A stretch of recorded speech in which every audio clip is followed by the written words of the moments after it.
കോഴിക്കോട് വെസ്റ്റിൽ സ്വദേശിയായ യുവാവിന്റെ മൃതദേഹം കുഴിച്ചുമൂടിയ കേസിൽ പ്രതികളുമായി പോലീസ് തെളിവെടുപ്പ് നടത്തി. മരിച്ച വിജിലന്റെ ബൈക്ക് കല്ലായി റെയിൽവേ സ്റ്റേഷൻ പരിസരത്ത് നിന്ന് കണ്ടെത്തി. വിജിലന്റെ മൃതദേഹം കുഴിച്ചുമൂടിയ സ്ഥലത്ത് നാളെ പരിശോധന നടത്തും. 6 വർഷം മുൻപ് കാണാതായ ചുങ്കം സ്വദേശി വിജിലന്റെ മരണത്തിൽ പിടിയിലായ പ്രതികളുടെ ആദ്യഘട്ട തെളിവെടുപ്പാണ് കല്ലായി റെയിൽവേ സ്റ്റേഷൻ പരിസരത്ത് നടന്നത്. വിജിലന്റെ ബൈക്കും ഫോണും റെയിൽവേ സ്റ്റേഷൻ പരിസരത്ത് ഉപേക്ഷിച്ചിരുന്നതായി പ്രതികൾ മൊഴി നൽകിയിട്ടുണ്ട്. കോൾ റെക്കോർഡുകൾ ഡിലീറ്റ് ആക്കിയതിനു ശേഷമാണ് വിജിലന്റെ ഫോൺ വലിച്ചെറിഞ്ഞതെന്ന് പ്രതികൾ പറഞ്ഞു.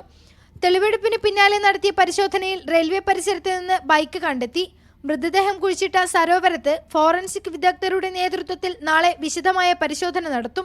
മരണം അമിത ലഹരി ഉപയോഗത്തെ തുടർന്നാണെന്നാണ് പ്രാഥമിക നിഗമനം. എന്നാൽ മറ്റു സാധ്യതകളും പോലീസ് പരിശോധിക്കുന്നുണ്ട്. 6 വർഷങ്ങൾക്ക് മുൻപ് കുഴിച്ചിട്ട മൃതദേഹാവശിഷ്ടങ്ങളിൽ നിന്നും ശാസ്ത്രീയ തെളിവുകൾ ലഭിക്കുമെന്നാണ് പോലീസിന്റെ പ്രതീക്ഷ.